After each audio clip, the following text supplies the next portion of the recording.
The purpose of this video is to go over 3 different nutritional tactics that you can make depending on what your goals are. The 3 ideas that I'm going to discuss are bulking, cutting, and then maintaining. But before I get into more specifics of these 3 things, I'm going to go over some housekeeping things that you need to understand before I get any deeper. So the first thing I'm going to go through is the energy balance equation. And odds are that you've heard Greg Doucette scream this at you at least one time in your life, but I'll go through it quickly.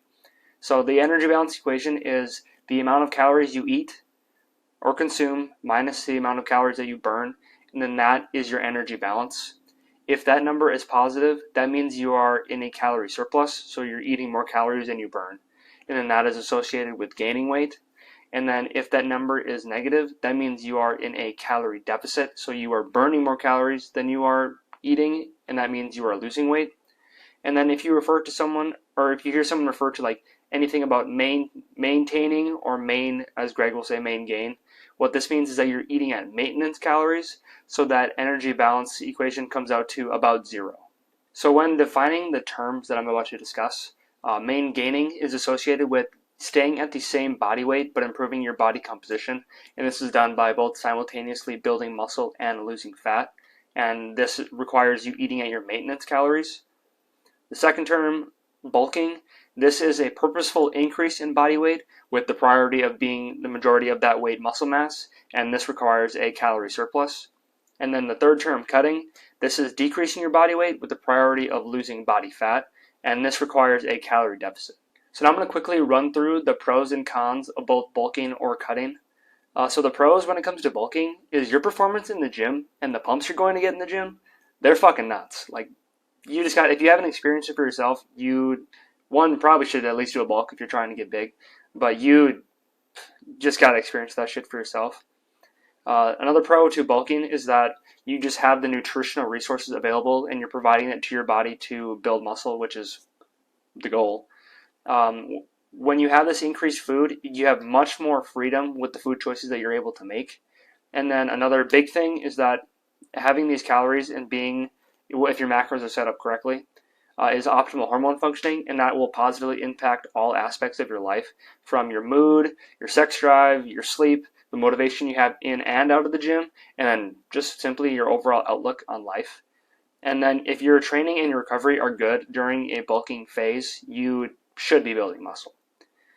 So now on to the cons of bulking, is that when you are bulking, like, fat gain is going to occur, but it won't be an excessive amount, but fat gain will occur, so your physique might not look as good. Some other things is that you might not like is eating past what you might be hungry for, and then associated with that, your digestion might start to suffer as well. When it comes to the pros and cons of cutting, I'm referring to the cutting where you're trying to get to extremely low levels of body fat, or what some would refer to as dick skin shredded. The pros to this type of cutting is you look sick. That is the only pro. Looking sick is it. The cons of this is that you're likely going to be hungry all the time.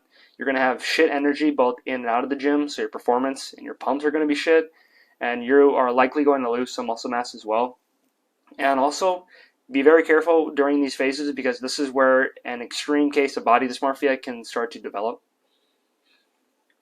So now I'm going to look into when I think is the best time to implement either a maintaining, bulking, or cutting phase. And I'm going to start with maintaining.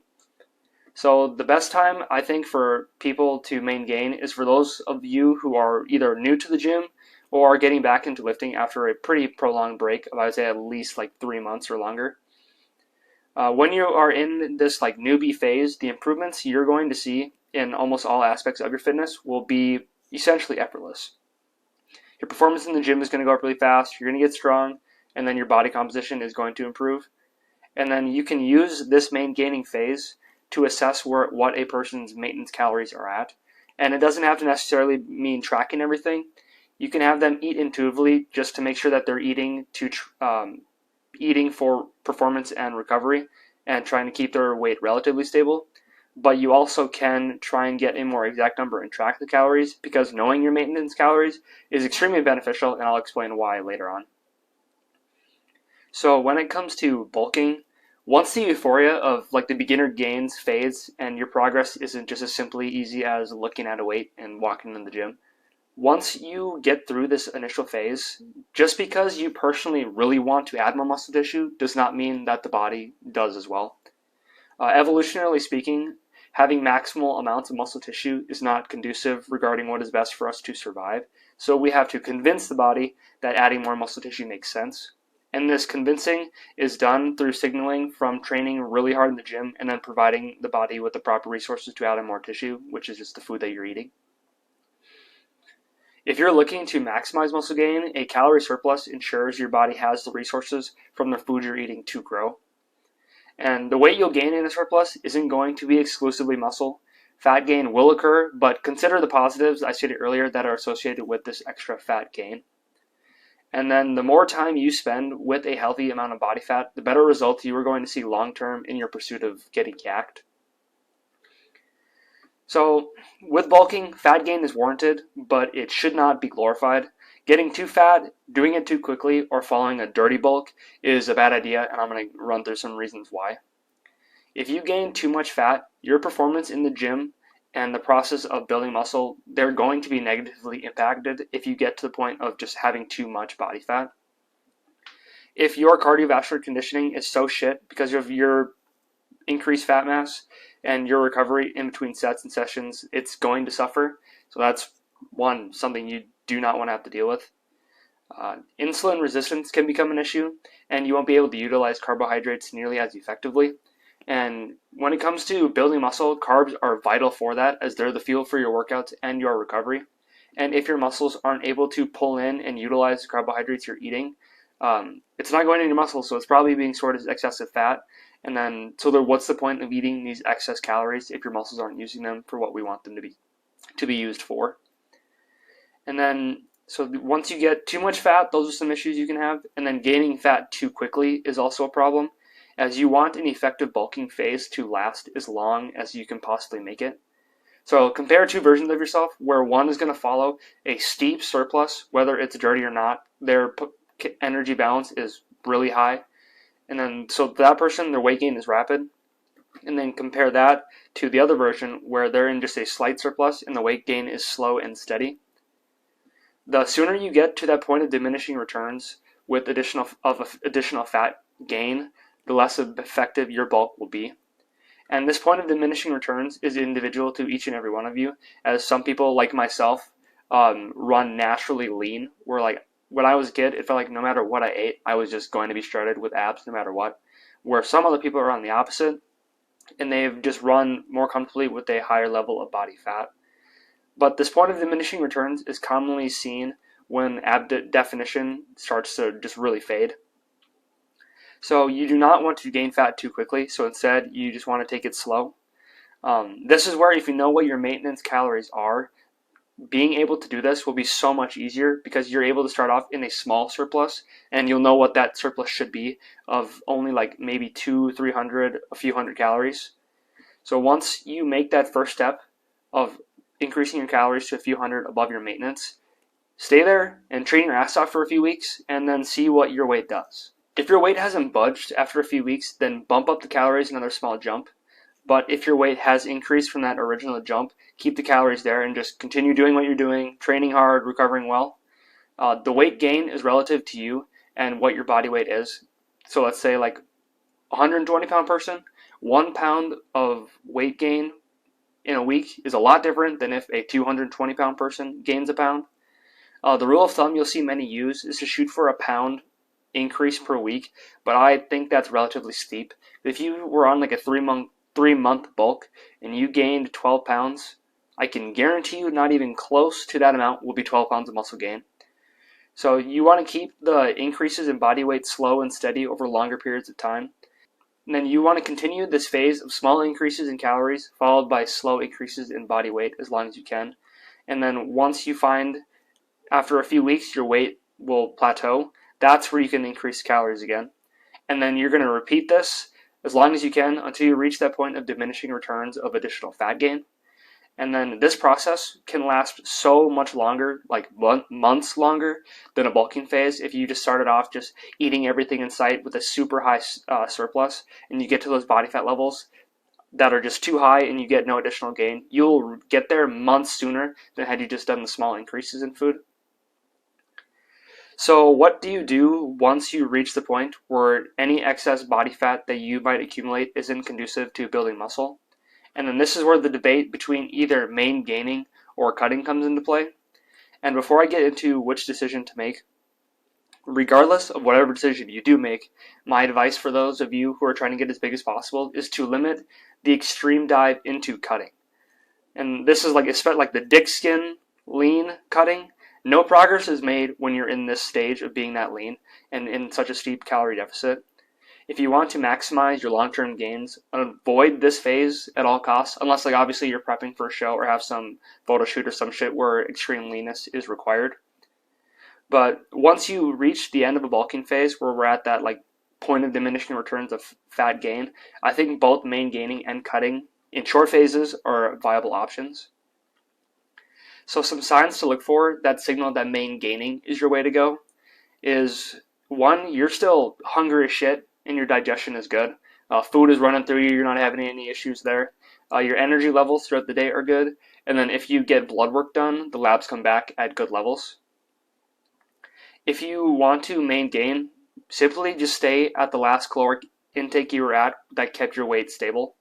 And then you can use this relatively high caloric intake to fuel both your performance and recovery, and just keep training like an absolute son of a bitch over a long period of time, and your body composition will improve. So say like you start your main gaining phase at the end of your bulking phase at 200 pounds. After a few months of main gaining, you will still be the 200 pounds, but your body composition will be better as you'll have more muscle and less fat. So on the other hand, some signs to look for that signal a cut may be the way to go for you is, one, if you just have more body fat than you're comfortable with having, then you could go on a mini cut. If you're not hungry and you have no appetite, that might be a sign that you need to take a break on food. And also, taking a break on food will ease up your digestion, because if your digestion is starting to fall behind, you're getting bloated after your meals, your bowel movements are super irregular, and just the process of consuming and digesting the food you're eating is going poorly, a mini cut will help this immensely. If your energy levels throughout the day are getting super whack and you're going have spikes after meals, and after meals your energy is just tanking, that could also be a sign that giving your body a break with the cut could be a good idea. And then if your conditioning both in and out of the gym is suffering, so like say if you're out of breath going upstairs, that is not a good sign and you probably need to lose some body fat. So the goal of a cut, or these like shortcuts, is to bring your body fat levels back down so you can kind of reset the negatives that I just mentioned before you do another slow bulking phase where you continue to repeat the cycle of slowly increase your calories, let the weight increase. When your body weight plateaus, increase calories again. You just keep doing that again until you get to that point of diminishing returns of fat accumulation. So an example I'm going to use for a short mini cut is Austin's 8-week mini cut, and he's a bodybuilder at the gym that I train at. So in the pictures on the left, he was weighing 232 pounds and he was eating around 3,800 calories a day. And then on the pictures on the right was after 8 weeks of his mini cut, where he was eating 2,800 calories a day and his weight at the end of it was 218 pounds. The macros and calories are specific to him, so don't use these and copy them exactly to him because you are not him. When looking at calorie deficits, a common number that is used regarding weight loss is that a 3,500 calorie deficit elicits a 1 pound drop in weight, and it's supposed to be only fat. This is generally pretty vague in general, but in the case for Austin, so he was eating 1,000 calories less each day, which totals to be 7,000 calories for each week. So using that 3,500 calorie number, it should equate to about 2 pounds lost per week. And for his 8 weeks, it should have been about 16 pounds. And that's pretty damn comparable to what he saw, as he saw a 14-pound loss in his body weight. The deficits you can have when cutting can be so much steeper than the jumps that you can make during surpluses in a bulking phase, because the rate of fat loss can occur so much faster than the rate of building muscle. So the steps taken can be more dramatic during a cut.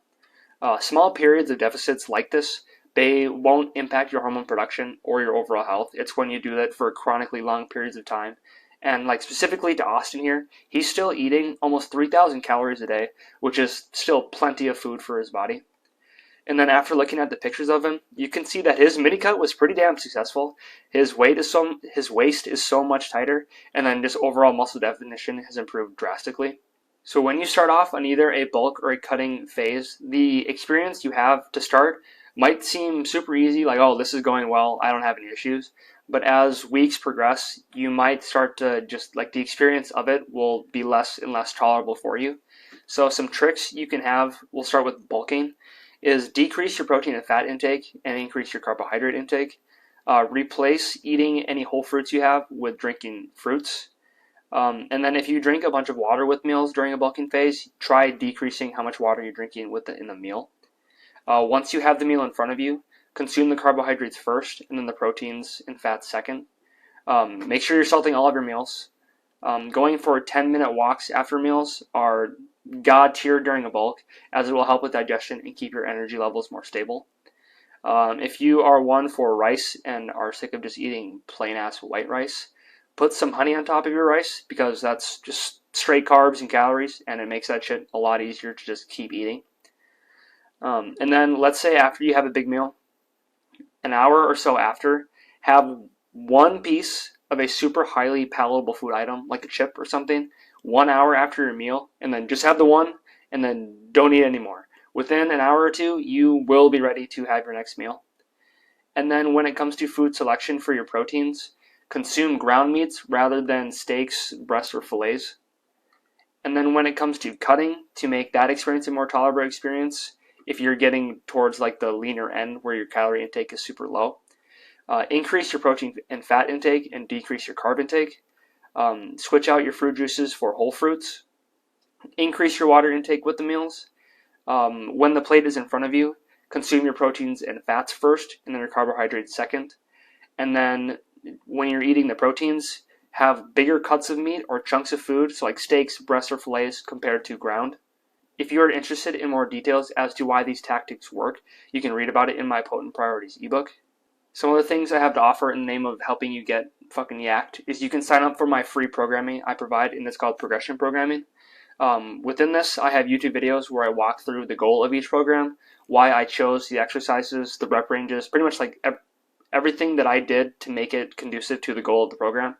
I also walk you through how to progress as the weeks go by, any nutritional recommendations that'll help you fuel your performance and recovery, and then I have a downloadable Google Sheets so you can track your performance, and then the exercises within that sheet, they're direct links to exercise demonstrations to make sure that you're set up and performing them correctly. Whether you follow that programming or not, you can still subscribe to my weekly newsletter that I send out, and it will go into detail about a specific exercise that I have within the progression programming, and it'll go through like specific goals of the exercise, what we're looking for when we're trying to set it up, and how to execute it correctly to get the most bang for your buck each and every rep that you do. I'll do a specific topic and I'll do a deep dive. So like this week's was bulking and cutting, and then I make a corresponding video with it as well. And then there are any other important updates or changes that I make to progression programming. If you found this video helpful in deciding what you want to do with it, whether it's bulking, cutting, maintaining, if you found this video helpful, please share it with somebody who also might need some help. Like, subscribe, do the whole YouTube algorithm thing, and we'll see each other in the next video.